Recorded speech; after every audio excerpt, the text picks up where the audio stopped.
What is the fastest way to solve an issue? A mastermind group is almost always a big part of that answer. That is our subject today, Napoleon Hill's principle of the mastermind. What do you say, everybody? What's happening good? Eli's dad with you once again with Project Eli, where we educate, lead, and inspire. As always, you're invited to listen in to a dad talking with his son. Eli, the principle of the mastermind is another universal law that merits your attention and your understanding in a big way. Why? Because if you want to accomplish anything substantial that includes the involvement of other people, you're going to encounter the principle of the mastermind. It is a law of nature.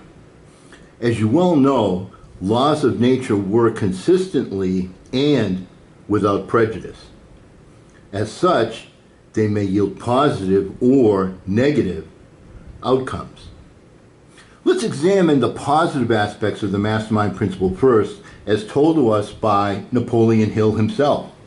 And I quote, "It is the principle through which you may borrow and use the education, the experience, the influence, and perhaps the capital of other people in carrying out your own plans in life.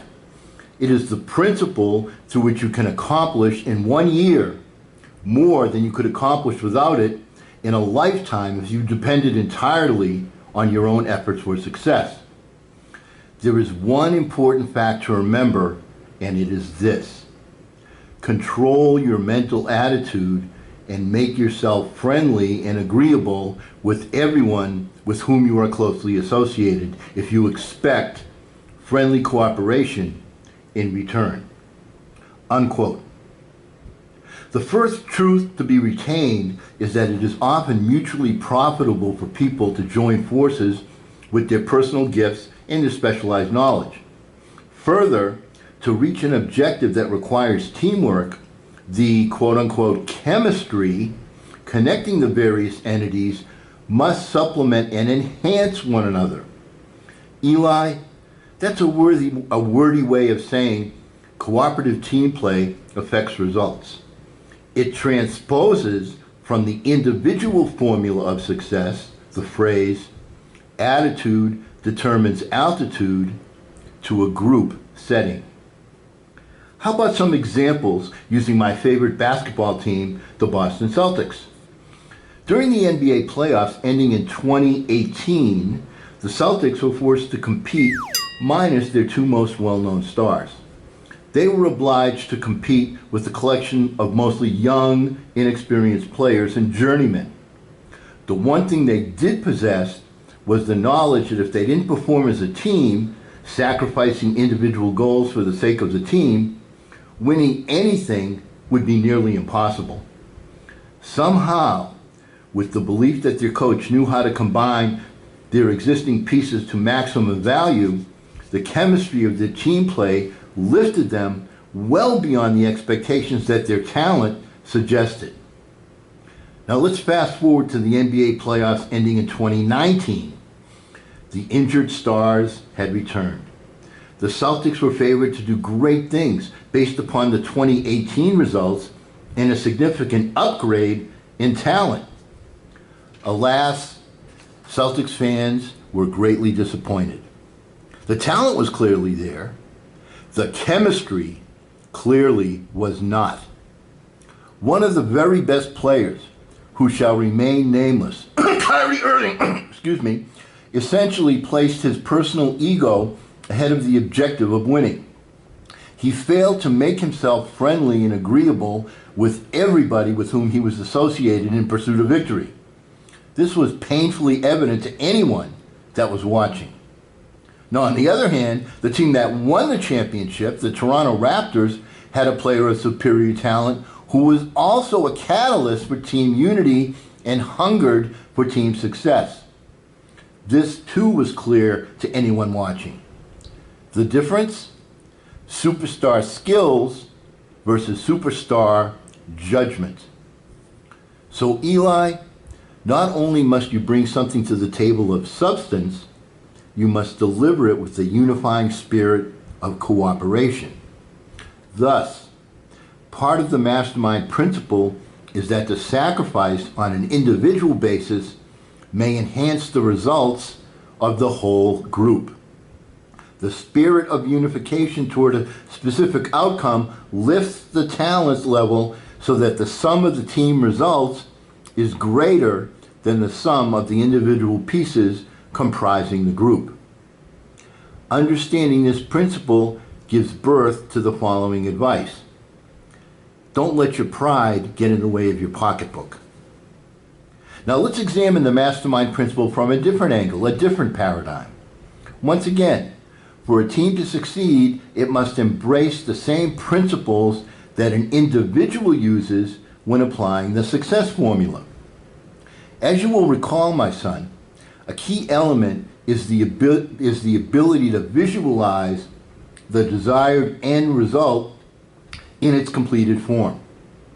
When the individual visualizes with intense emotion the desired result, a vibe is transmitted to the universal mind.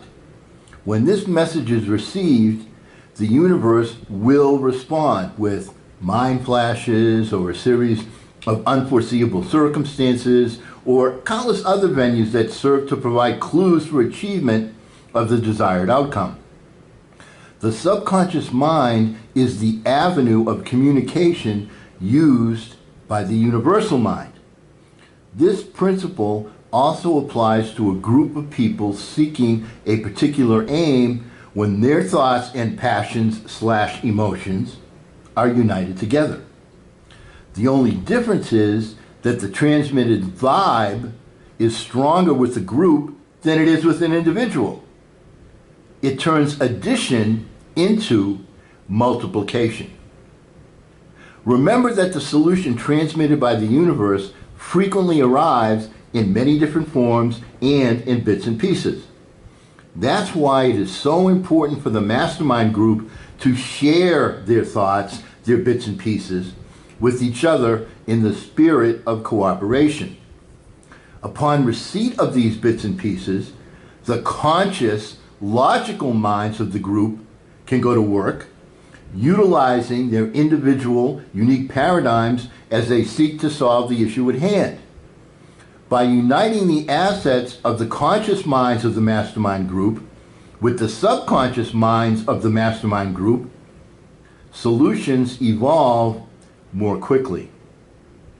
Now, in his book, Think and Grow Rich, Napoleon Hill described the mastermind principle as, quote, the coordination of knowledge and effort between two or more people who work towards a definite purpose in a spirit of harmony.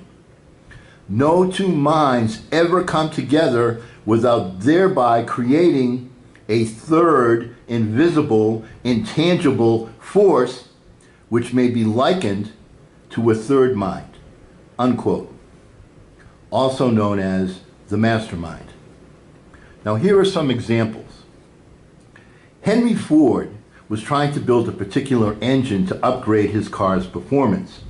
He brought all of his leading engineers together and explained what he wanted. Now to a man, they all said, it couldn't be done. Impossible. Well, Mr. Ford said, that's fine. Keep working on it and share your ideas.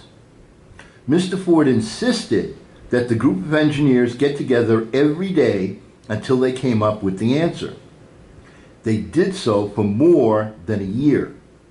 Finally, they came up with a solution.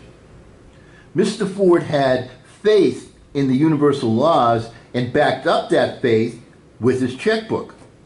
For a whole year, Ford had nothing to show for his investment. His faith ultimately paid off handsomely when the engine in question was ultimately designed and built. When people focus on a particular thought, Eli, the universe will respond. Now, there are examples of this phenomenon throughout history. Hitler's band of evil men is an example that the laws work whether you are consciously pursuing them or not, and whether you are using the laws for good or for evil. The law works just as the law of gravity works, without prejudice. Other examples are our own American Revolution and the construction of the Constitution of the United States. In the former example, the American Revolution, there was a unification of thought by men of significantly different circumstances as to wealth, education, and geography. In the latter example, the construction of the Constitution, there was a merging of men with significantly different political postures, creating an incredible document that has served the test of time better than its authors ever even imagined themselves. Now, Eli, I want to give you some thoughts and some questions for you to ponder. Jim Rohn once said, and I quote, "You are the average of the 5 people you spend the most time with," unquote. Who you spend your time with influences the person that you will eventually become. Make sure that your informal mastermind group is a positive and not a negative. Remember, as a universal law, the mastermind principle works whether it is being used consciously or unconsciously. So, Eli, ask yourself, are the people that you're spending the most time with helping you grow and taking your business and your life to the next level? Remember, my son, what Napoleon Hill said, and I quote, "Success in the higher brackets of achievement is something that can be had only by taking others along with you," unquote. Eli, be certain that your mastermind group has the right stuff. Now, on our next trip to the laboratory, we will decipher what is meant by E equals MC squared. I assure you, it's different than what you think. To continue with your personal lab experiment, please jot down that you want Project Eli as your lab partner by subscribing with us. If you don't ever want to be late for class, please click the bell notification too. The professor doesn't have office hours per se, but he will respond to feedback, questions, and suggestions in the comment section below. He is seeking tenure as an educator in personal development. Our thought for the day is from an article by Mark Masters entitled, "How to Make the Napoleon Hill Mastermind Theory Work Today." Here's his thought. When 2 or more people coordinate in a spirit of harmony and work toward an infinite objective, they place themselves in position through that alliance to absorb power directly from the great universal storehouse of infinite intelligence, unquote. And because we never end a meeting on a philosophical note, get out there and charge! I'm Eli's dad.